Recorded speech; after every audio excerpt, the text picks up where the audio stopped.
കോൺസ്റ്റിറ്റ്യൂഷൻ്റെ videos ഞാൻ ഈ ചാനലിൽ അപ്ലോഡ് ചെയ്തിട്ടുണ്ട്.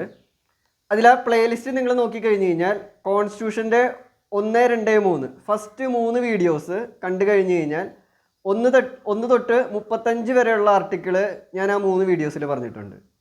പിന്നെ 36 തൊട്ടിട്ട് ബാക്കി എല്ലാ ആർട്ടിക്കിൾസും ഇമ്പോർട്ടൻ്റ് ആയ ഫുൾ ആർട്ടിക്കിൾസും ഒറ്റൊരു വീഡിയോയിലാണ് ഞാൻ ചെയ്തിരിക്കുന്നത്. അപ്പോൾ ആ വീഡിയോയുടെ ലിങ്ക് ഞാൻ അയച്ചു തരാം, ഡിസ്ക്രിപ്ഷനിൽ ഞാൻ കൊടുത്തിട്ടുണ്ട്. ആ വീഡിയോയുടെ ലിങ്ക് ഞാൻ ഡിസ്ക്രിപ്ഷനിൽ കൊടുത്തിട്ടുണ്ട്. അതായത് 36 തൊട്ടിട്ട് ബാക്കി ഫുൾ ആർട്ടിക്കിൾസ്, ഇമ്പോർട്ടൻ്റ് ആർട്ടിക്കിൾസ്, ആ വീഡിയോസ് എന്തായാലും കാണണം. അതുപോലെ തന്നെ 1, 2, 3 ഫസ്റ്റ് 3 വീഡിയോസും നിങ്ങൾ നിർബന്ധമായിട്ട് കാണണം. പിന്നെയുള്ള വീഡിയോസ് പിന്നെ 4 തൊട്ടിട്ട് ഞാനിങ്ങനെ ഓർഡറിൽ ഓരോ ടോപ്പിക് വൈസ് ഓർഡറിൽ ക്ലാസ്സുകൾ ഞാൻ അപ്ലോഡ് ചെയ്തിട്ടുണ്ട്. ഫുൾ ക്ലാസ് അപ്ലോഡ് ചെയ്തിട്ടില്ല. കുറേ സ്റ്റുഡൻസ് ചോദിച്ചു ക്ലാസ് ഫുൾ അപ്ലോഡ് ചെയ്തിട്ടുണ്ടോയെന്ന്. ഫുൾ ക്ലാസ് കംപ്ലീറ്റ് ആയിട്ടില്ല, അതിന് ടൈം കിട്ടിയിട്ടില്ല.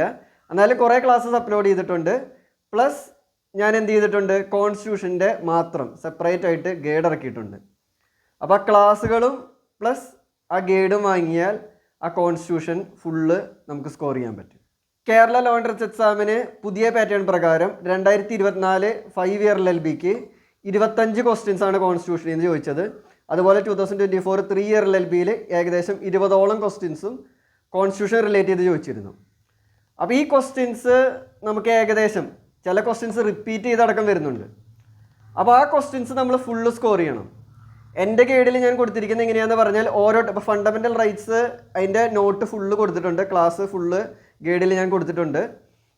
ആ തിയറി ആയിട്ട് തന്നെ വെറും ക്വസ്റ്റ്യൻസും ആൻസേഴ്സും ആയിട്ടല്ല കൊടുത്തിരിക്കുന്നത്, കറക്റ്റ് തിയറി ആയിട്ട് ഞാൻ ഇപ്പോൾ ഫണ്ടമെൻ്റൽ റൈറ്റ്സ് ഫുള്ള് കൊടുത്തിട്ടുണ്ടെങ്കിൽ ആ ഫണ്ടമെൻ്റൽ റൈറ്റ്സ് ആ ടോപ്പിക്ക് കഴിഞ്ഞ് കഴിഞ്ഞാൽ 2016 തൊട്ടിട്ട് ചോദിച്ച പ്രീവിയസ് ക്വസ്റ്റ്യൻ പേപ്പേഴ്സ് ഈ ഫണ്ടമെൻ്റൽ റൈറ്റ് എന്ന് പറഞ്ഞ ടോപ്പിക്കിൽ നിന്ന് അങ്ങനെ ഞാൻ തിരിച്ചിട്ട് എന്ത് ചെയ്തിട്ടുണ്ട്, ഓരോ ഇപ്പോൾ പാർലമെൻറ്റ് എടുത്താൽ പാർലമെൻറ്റ് ആദ്യം നോട്ട്സ് വരും, ഗൈഡിലെ നോട്ട്സ് വരും, അതിൻ്റെ തിയറി പോലെ തന്നെ വരും. അതിന് ശേഷം അത് റിലേറ്റ് ചെയ്ത് ചോദിച്ച ക്വസ്റ്റ്യൻസ് അങ്ങനെ ഡെപ്തിൽ അങ്ങനെ ഞാൻ പ്രിപ്പയർ ചെയ്തിട്ടാണ് ഗൈഡ് ഇറക്കിയിരിക്കുന്നത്. അപ്പോൾ നിങ്ങൾക്ക് ആ ഗൈഡും ക്ലാസ്സുമായിട്ട് നമുക്ക് എന്ത് ചെയ്യാം, ആ കോൺസ്റ്റിറ്റ്യൂഷൻ്റെ കോൺസ്റ്റിറ്റ്യൂഷൻ ഫുള്ള് സ്കോർ ചെയ്യണം. കോൺസ്റ്റിറ്റ്യൂഷനിൽ നിന്ന് ഒരെണ്ണം പോലും മിസ്സാവരുത്, കോൺസ്റ്റിറ്റ്യൂഷൻ കാണാപ്പാടായിരിക്കണം. ആ രീതിയിൽ നമ്മൾ കോൺസ്റ്റിറ്റ്യൂഷൻ പഠിക്കണം. അപ്പോൾ കേരള ലോ ആൻഡ് റിച്ച് എക്സാമിന് കോൺസ്റ്റിറ്റ്യൂഷൻ എങ്ങനെ പഠിക്കണം എന്ന് പറഞ്ഞാൽ അത് തറവായിട്ട് പഠിക്കണം, അതിലൊരു സംശയം വേണ്ട. അത് സെപ്പറേറ്റ് ആയിട്ട് നന്നായിട്ട് നമ്മൾ ഫോക്കസ് ചെയ്ത് പഠിക്കണം.